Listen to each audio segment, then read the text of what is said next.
Bom dia! Estou aqui então para o nosso devocional de hoje. E hoje nós vamos ler Hebreus 11:6. Hebreus 11:6 diz assim: Sem fé é impossível agradar a Deus, pois quem dele se aproxima precisa crer que ele existe e que recompensa aqueles que o buscam. É isso aí. Sem fé, nós não conseguimos agradar o Pai. A palavra diz que, todavia, o meu justo viverá pela fé. Se ele recuar, a minha alma não tem prazer nele. Nós vemos tantos relatos na Bíblia sobre a fé. A fé de Abraão, a fé de Noé. Você já pensou naquela época, quando Deus deu a ordem para o Noé fazer aquela arca, construir aquela arca? Parecia loucura. Em tempos em que não chovia, Noé teve que construir, ele levou 100 anos para construir aquela arca. Só ele e a sua família. Você já pensou nisso? Quanta coisa o Noé enfrentou, mas ele se manteve firme na fé. Porque você já pensou que quem limita os grandes feitos de Deus na nossa vida somos nós mesmos? Nós limitamos os grandes feitos de Deus quando nós não cremos, quando nós não confiamos, quando nós não queremos passar pela transformação, pela mudança. E Noé, quando ele estava no projeto da construção da arca, ele precisou diariamente alimentar sua fé, porque fazendo com o devido comprometimento o que Deus lhe disse para fazer. E além disso, o Noé tinha que fazer tudo com excelência. Pois veja bem, se ele tivesse construído a arca de qualquer jeito, sem seguir a instrução de Deus, quando chegasse o dia da inundação, o que ia acontecer com aquela arca? Ela ia encher de água, ela ia inundar, eles iam morrer afogados. Quando nós fizermos as coisas que Deus nos manda fazer, nós devemos fazer com excelência. A palavra diz: tudo que vier à tua mão para fazer, faça bem feito. Faça bem feito. Desempenhe bem a tua função, as tuas funções de pai, de mãe, de esposo, de esposa, de servo, de serva, de filho, de filha, de genro, de nora, todas as tuas funções. No teu trabalho, todas as tuas funções, você deve fazer com excelência, como se você estivesse fazendo para Deus sempre.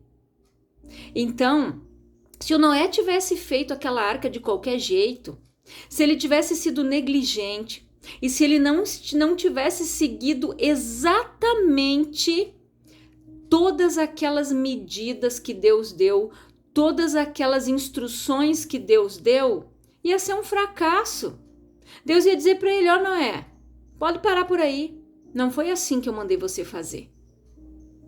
Eu disse para você fazer assim e assim. E quantas vezes Deus faz isso conosco? Deus nos diz: faz assim. A pessoa vai lá e faz assado. Pessoas que vêm às vezes te pedir um conselho, e você dá um conselho baseado nas escrituras, na palavra. A pessoa vai lá e faz tudo ao contrário. Ela não segue a orientação de Deus. Aí depois ela quebra a cara, ela se frustra e ainda quer culpar quem? Deus? Porque Deus não me abençoou, porque Deus não tem nada a ver com o peixe. Ele dá a direção.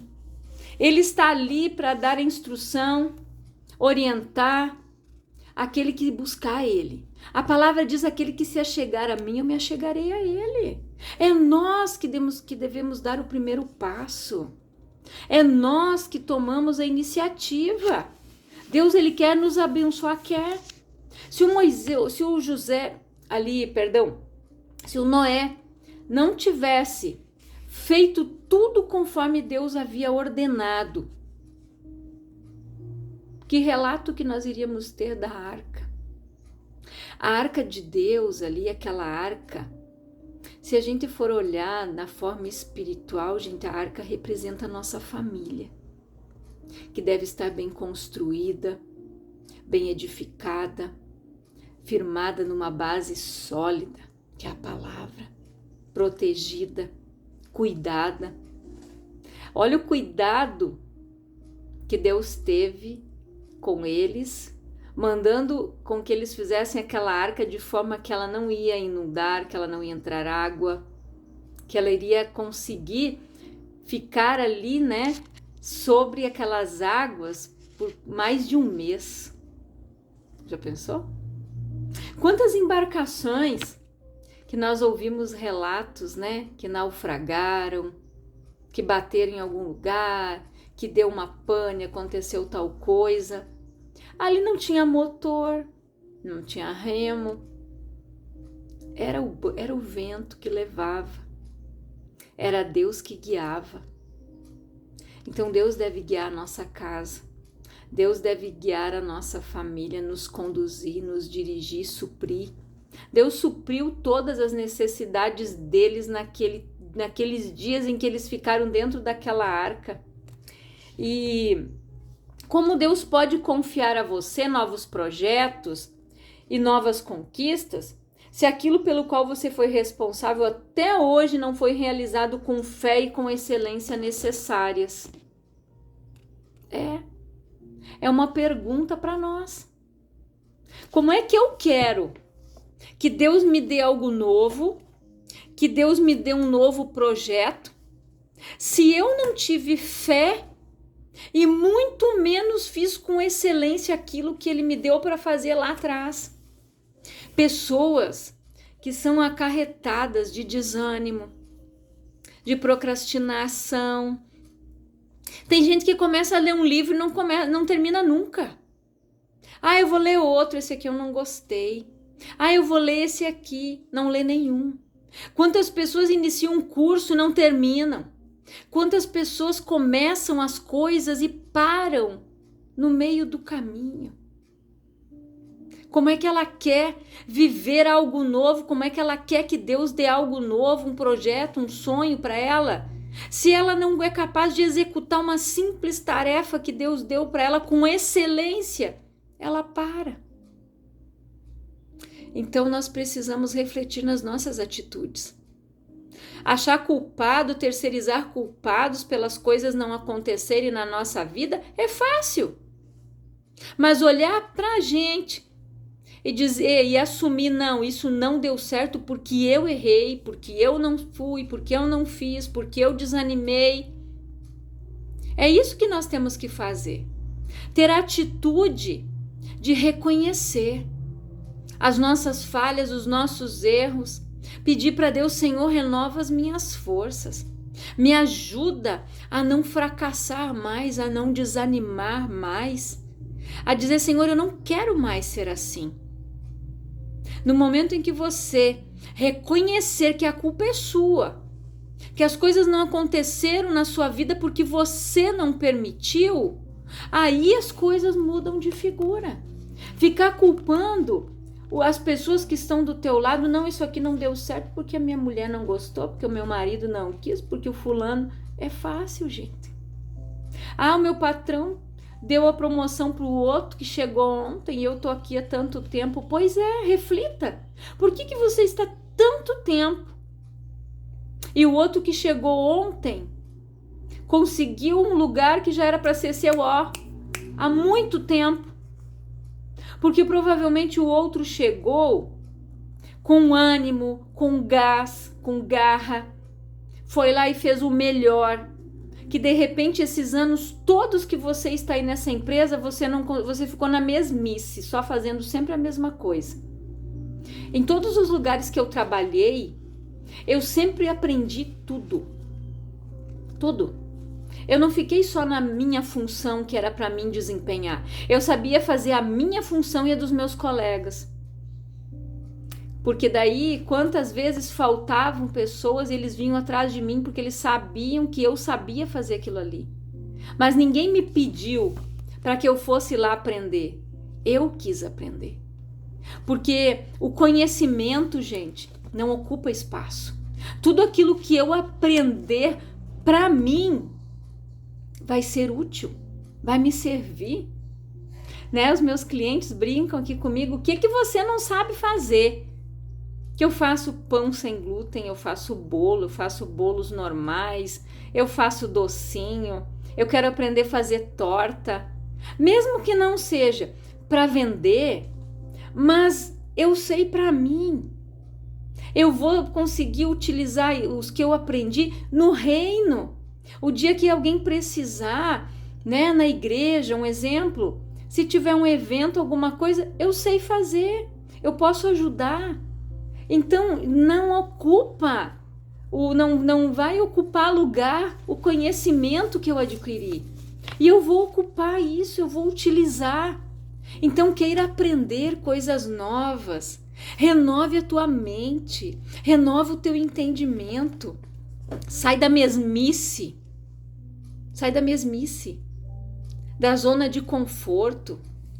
Queira aprender mais, busque novos horizontes, conquiste novas terras. Quando Deus disse, né, pro Josué, falou pro Moisés que eles tinham que ir lá conquistar a terra. Deus disse para o Josué, ainda tem muita coisa para ser conquistada. O povo não conseguiu conquistar tudo que era para eles, porque era muita coisa.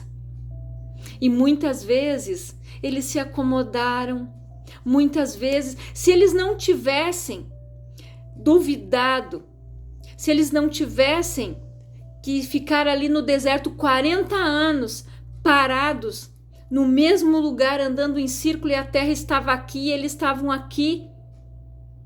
Olha o tempo que eles perderam. Nesses 40 anos, quanta terra, quantas coisas eles poderiam ter conquistado. Você já parou para analisar isso? Que a terra estava aqui, o povo aqui. E eles faziam assim, ó. Eles não conseguiam enxergar a terra, porque a visão deles estava limitada. Porque quando eles foram avistar a terra, eles só viram os gigantes, eles só viram os defeitos, eles só viram os problemas. Mas eles não olharam como Josué e como Caleb, que viram o melhor naquela terra. Desde quando eles receberam a promessa, eles imaginaram que era, e aquilo como foi, estava no coração deles. Eles disseram, era como eu sonhei, foi como o Senhor me falou, eu imaginei e era. Quantas pessoas não estão vivendo isso? Porque quando Deus libera uma palavra sobre a vida dela, ela não confia, ela não crê, ela não toma posse daquela palavra, ela não fica declarando aquela palavra sobre a vida dela, mas ela começa a se frustrar, ela vai procrastinando, ela vai deixando as coisas de lado, os outros vão passando. O outro chega e ocupa o lugar que era para ter sido seu há muito tempo. É sério, gente, isso. É forte, mas é real. Quanta coisa você está deixando de viver, você está deixando de conquistar para você e para a tua família, porque de repente você tem medo de enfrentar, você tem medo de ser ousado, mas ore. Se Deus disse para você, meu filho, faça. Minha filha, faça isso, faça. Vai chegar um momento da tua vida em que você vai ocupar. Quando Deus me disse há anos atrás para mim fazer o curso de massagista e me deu as condições, eu não trabalhei logo de massagista. Porque eu pensava, nossa, agora no momento eu não posso, né, sair do meu emprego até eu fazer a minha agenda, ter aquela carteira de clientes, isso vai demorar um pouquinho. Eu não tenho como fazer isso no momento. Mas o aprendizado que eu fiz lá atrás serviu para mim usar 6 anos depois. Foi quando eu tive meu filho, que eu precisei ficar em casa para cuidar dele. Aí ali eu comecei a trabalhar com a massagem e ali as coisas Deus foi acrescentando. Porque não quer dizer que você vai fazer um curso hoje e você vai viver dele. Não. De repente é para algo lá na frente. Na pandemia, se eu não tivesse essa profissão, se eu não trabalhasse em casa ali para cuidar do meu pequeno, eu ia ter que sair do emprego. Eu e o meu esposo ia ter que trabalhar, não tinha escolinha, não tinha ninguém para cuidar dele. Então Deus sabe o que vai acontecer lá no amanhã, a gente não sabe. Então obedeça, siga a direção de Deus e você vai ser bem-sucedido, você vai prosperar quando você obedece. E eu sempre oro e digo: Senhor, eu quero fazer meu trabalho com excelência, capacita as minhas mãos para fazer cada massagem, para fazer cada doce, cada bolo. Abençoo, consagro tudo o que eu faço, abençoo a vida dos meus clientes, eu abençoo a vida deles, o trabalho deles, para que Deus prospere eles, para que eles possam estar sempre aqui, me abençoando, porque é através deles que eu sou abençoada, é através deles que eu tenho meu salário, então eu tenho que abençoar para mim ser abençoada. É isso que as pessoas não entendem.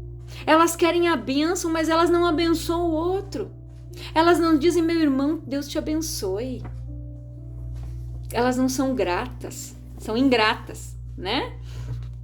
E quando a nossa motivação está errada, com vontades egoístas e com desalinho com os planos de Deus, não recebemos.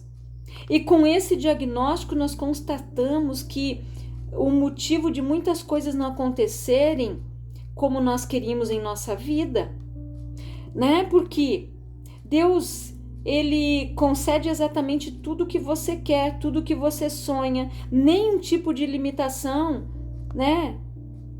Como seria a sua vida?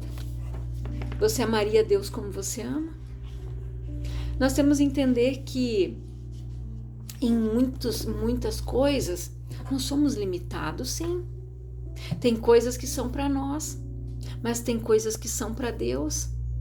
Mas você precisa entender que nós temos um diagnóstico de fé que diz que eu posso todas as coisas naquele que me fortalece. A palavra diz que ele me fez muito mais que vencedor, que Cristo me amou primeiro. Ele me amou, ele me resgatou, ele me tirou das trevas e me trouxe para o reino do Filho do seu amor, para a sua maravilhosa luz. Então olhe com esses olhos de amor, com os olhos da fé, e você vai viver o melhor de Deus. Faça como Noé, faça tudo com excelência para Deus. Se for para você varrer a igreja, varra com amor, varra o chão com amor, com excelência. Na tua empresa, não interessa a tua função. Se você limpa, nenhum trabalho é menos válido do que o outro. A pessoa que limpa, o serviço dela é tão importante quanto o da outra. Por quê? Se ela não limpar, você vai num banheiro sujo? Você vai entrar numa cozinha suja? Não, ninguém quer ir. Mas nós temos que ter também a convicção de que eu tenho que cuidar. Não é porque tem alguém ali que limpa que eu tenho que sujar e deixar tudo sujo, não. E muitas pessoas têm essa mentalidade. Gente, em empresas que eu trabalhei dava vergonha. Quando eu entrava no banheiro das mulheres, era uma vergonha. Era lixeira transbordando, era aquela pia alagada, era uma bagunça. Horrível. A menina que limpava daqui 10 minutos, tinha que ir lá e limpar tudo de novo. Porque as pessoas tinham aquela mentalidade medíocre. Ah, tem quem limpe. E na casa, você faz isso também? Eu dizia para elas: vocês fazem isso lá na casa de vocês também? Vocês jogam papel no chão? Vocês deixam a lixeira transbordar? Tu tem quem limpe na tua casa? Porque as pessoas não têm esta mentalidade.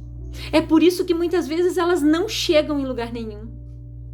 Porque lá na empresa não adianta você ser bom no que você faz, mas você ser negligente nisso. Você não respeitar o trabalho do outro, da pessoa que está limpando ali do lado, muitas vezes. Você vai lá e deixa no chão. Tem quem limpe, tem quem varra. Pois é. Enquanto você estiver com essa mente, o teu patrão está ali avaliando e vendo o que você faz. Aí vem o outro, ajuda, limpa, cuida.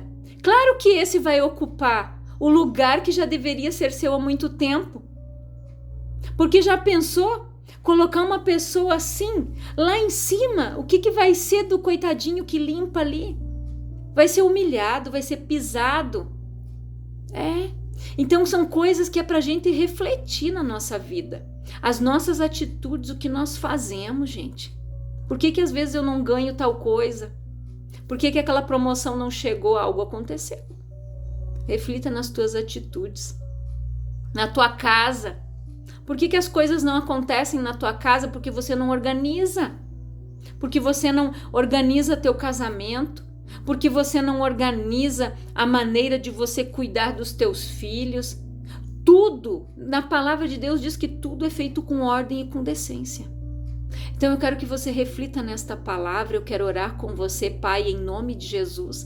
Eu oro por todas estas pessoas que estão ouvindo esta palavra, que elas sejam abençoadas, edificadas, que elas reflitam nas suas atitudes, nos seus pensamentos, na sua maneira de ser, como elas estão agindo, procedendo, falando, que elas aprendam, Pai, falar as coisas, fazer as coisas de acordo com a tua palavra, com amor e com excelência.